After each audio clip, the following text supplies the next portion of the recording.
বাসা থেকে তার আম্মার বাসায় নিয়ে গেছে বিচারের জন্য, যে তুমি তো থামবা না, তুমি তো সানভীর সাহেবের কাছে যাবাই, বসের কাছে, তো তুমি তার আম্মার মাধ্যমে করো। তার আম্মা আমাকে একটা সাদা কাগজ এনে দিছে।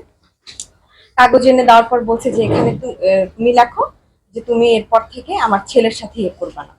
আমার আমার দোষটা কি? তার ছেলে তো আমাকে এই বিশ্বাস দিয়েই তো আমি নাই। বাট আমার ইস্যু হচ্ছে সে একটা লোক, বডিগার্ড, দারোয়ান বা অন্য কাউকে দিয়ে সে আমার গায়ে হাত তুলতে পারে। যাই হোক, এখন বাট আমি লাইভে আসার পর, আপনি যে বললেন, লাইভে আসার পর তাদের ফ্যামিলি আমার সাথে অলরেডি কন্ট্যাক্ট করেছে এবং বলছে যে এটার একটা ইয়েতে আসতে। তো আমি একটা জিনিসই চাইবো, আমাকে যথাযথ সম্মান দিয়ে, যেটা অ্যাকচুয়ালি আমার ন্যায্য অধিকার। আমি তো তাদের কাছ থেকে কোনো টাকা পয়সা বা প্রপার্টি এরকম কিছুই চাই না। আপনারা অনেকে কমেন্ট বক্সে আমি দেখেছি কমেন্ট করেছেন টাকার লোভে তুমি এখানে আসছো। তাহলে তো আমার বাড়ি গাড়ি সবকিছুই থাকতো এতদিন, আমার তার সাথে সম্পর্ক প্রায় 1 বছর মতো। আমার কাছে তো কিছুই নেই, কারণ আমি তো বাড়ি গাড়ির জন্য তার কাছে আসিনি, তাহলে তো ওগুলো নিয়ে আমি চলে যেতাম।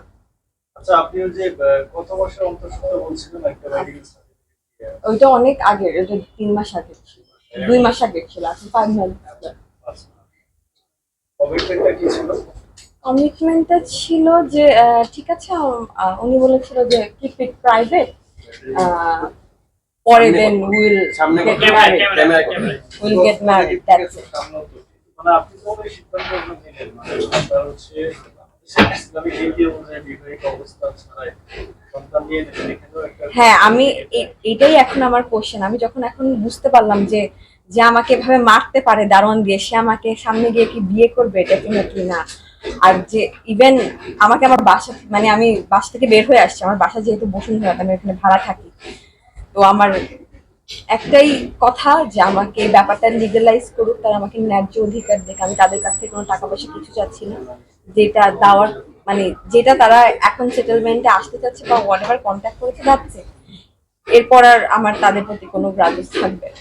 মানে আপনি এখন চান কি, মানে আপনি কি তার স্ত্রী হিসাবে স্বীকৃতি চান নাকি পারিবারিক, মানে কোনটা চান? আপনি যেটা চান সেটা, মানে বলছিলেন যে আপনি আপনার স্বীকৃতিটা চান, সেই স্বীকৃতিটা কোনটা? সন্তানের স্বীকৃতি, স্ত্রীর স্বীকৃতি, না কোনটা? এইটা একটু বলেন।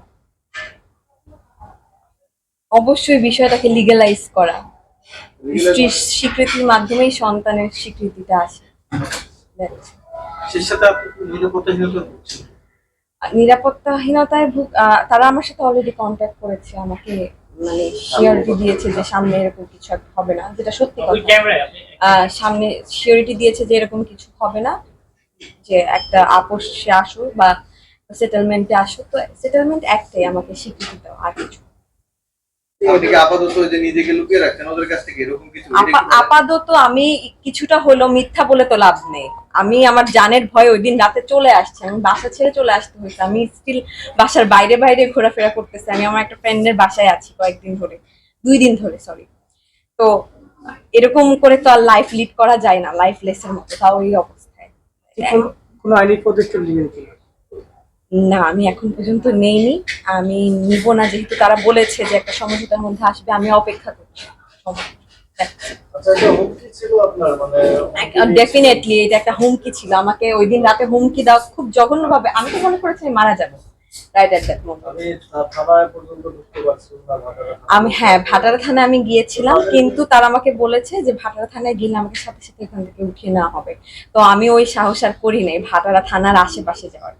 ইভেন আমি যেদিন বসুন্ধরা ছেড়ে দেই, এটা রিসেন্টলি কালকের ঘটনা, কালকে আমার, আমি তো ভয় আমার বাসার অ্যাড্রেস দেইনি। আমাকে বলছে যে ওর বাসার অ্যাড্রেস দেখে আসবা, ওকে যেখানে নামায় দিবা। জিপং নামে যে লোকটাকে তারা বলছে যে আমাকে ড্রপ করে দিতে, সে খেয়াল করছে যে আমি কোথায় গিয়ে স্টপ হচ্ছি। ওইখানে গিয়ে ওই ফ্লোরে উঠে, ওইখানে আমার বান্ধবীরা থাকে, তার ছেলেকে সহ, তাকে মানে মানে যাই হোক হেনস্থা করছে কালকে, যেইটা করা উচিত হয়। ওটার পরও আমার তার সাথে কথা হয়েছে এবং আমাকে আশ্বস্ততা দিয়েছে যে এরকম কিছু একটা হবে না। কিন্তু তারপরও বিপদের তো হাত পা নেই। আমি তারপরেই কিছুটা হলেও ইনসিকিউরিটিতে ভুগছি, যতক্ষণ না তারা আমাকে কোনো ডিসিশন দিচ্ছে। আচ্ছা, এখন রাষ্ট্রের কাছে